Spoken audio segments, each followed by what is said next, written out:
नमस्कार दोस्तों, मेरा नाम है प्रथमेश व्यास और आप देख रहे हैं इंडियन न्यूज अड्डा। भारत में शिक्षा पर बात होते हुए भी सबसे ज्यादा अनदेखी शिक्षा की हुई। कमीशन पर कमीशन बने, लेकिन शिक्षा का मूलभूत ढांचा औपनिवेशिक भारत वाला ही रहा। उसमें परिवर्तन की कोशिश कम ही नजर आई। आजादी के बाद राजनीतिक जमातों ने माना कि एक बेहतर समाज के निर्माण में शिक्षा बहुत ही महत्वपूर्ण है, लेकिन यह महज विचार ही बनकर रह गया, क्योंकि वास्तविक शिक्षा नीति पर कुछ भी ठोस नहीं हो पाया। हम सभी यह जानते हैं कि किसी भी राष्ट्र की आधारशिला वहां की शिक्षा व्यवस्था होती है। शिक्षा शास्त्र में सिखाया जाता है कि पाठशाला एक कारखाना है और छात्र कच्चा माल, और इसी फैक्ट्री में विविध विषय, अनुभव एवं प्रशिक्षण से विद्यार्थियों को प्रोडक्ट बनाकर समाज के सामने रखा जाता है। शिक्षा को लेकर कोई नीति बने और उसका पाठ चंद बिंदुओं में सिमट कर रह जाए, एक नागरिक समाज में इस गंभीर विषय का ऐसा अगंभीर पाठ शिक्षा को लेकर हमारी सोच, सजगता और चिंतन को आईना दिखाने जैसा है। इस तरह के पाठ का नतीजा है कि हम राजनीतिक हलकों में भी शिक्षा को लेकर वह गंभीरता नहीं दिखाते हैं जो हमें दिखानी चाहिए। राजनीतिक मंच पर शिक्षा से राष्ट्र सुधार की महज बातें ही होती आई है। केवल विश्व गुरु कह देने से तो काम चलेगा नहीं। उसके लिए शिक्षा जैसे अहम मुद्दों को लेकर गंभीर होना पड़ेगा। बेसिक शिक्षा को लेकर व्यवहारिक शिक्षा तक पर चिंतन करना पड़ेगा और किए हुए चिंतन को प्रत्यक्ष कर्म में उतारना पड़ेगा।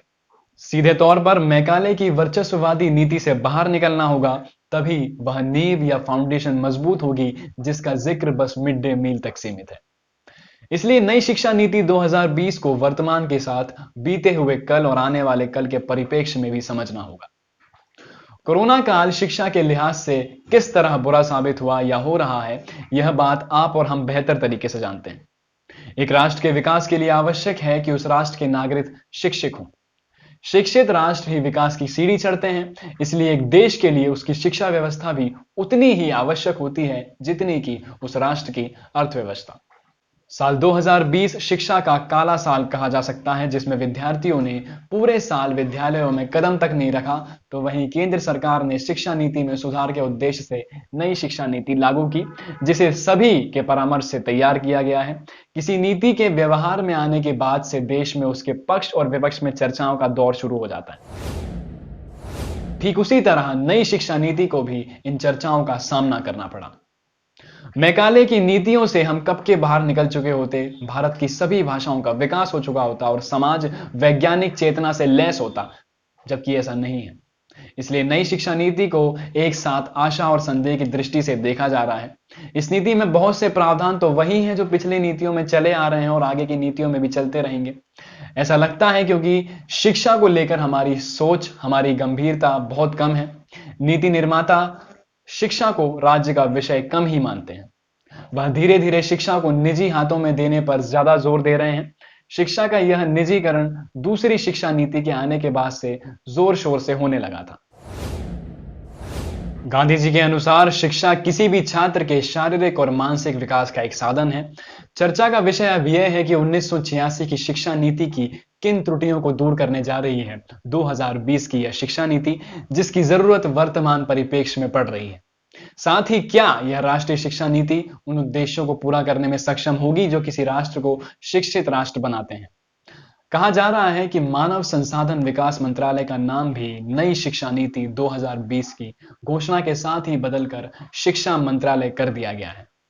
उम्मीद की जा रही है कि इस नीति के साथ ही साल 2030 तक स्कूली शिक्षा में 100% GER यानी कि ग्रॉस एनरोलमेंट रेशो के साथ साथ पूर्व विद्यालय यानी कि प्री नर्सरी के साथ माध्यमिक स्तर यानी कि सेकेंडरी विद्यालय तक की शिक्षा के सार्वभौमिकरण का कार्य किया जाएगा।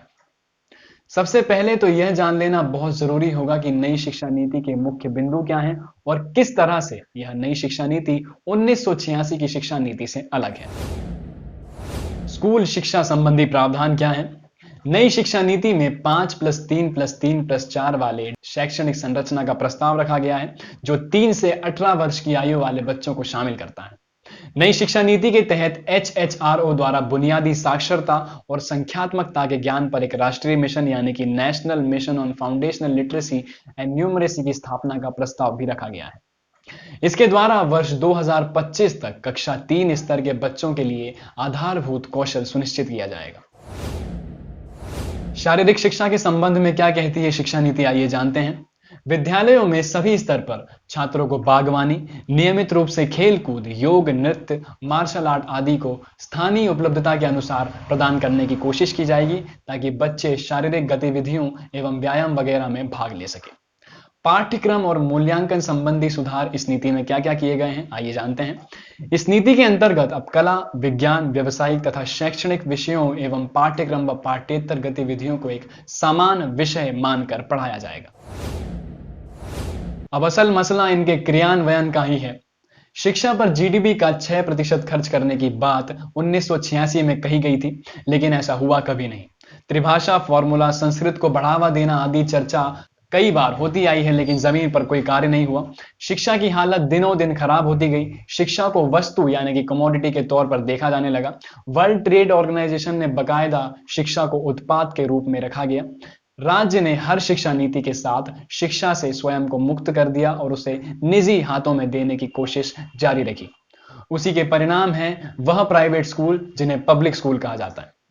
जनता और शिक्षा के साथ इतना बड़ा मजाक क्या होगा कि लाखों में फीस लेने वाले इन स्कूलों को प्राइवेट नहीं बल्कि पब्लिक स्कूल कहा जाता है। यही शिक्षा की नीति और नीयत है। इसलिए नई शिक्षा नीति को ध्यान से समझने की जरूरत है। साथ में यह भी सोचना होगा कि शोध की गुणवत्ता एमफिल को खत्म कर देने से कैसे बढ़ जाएगी।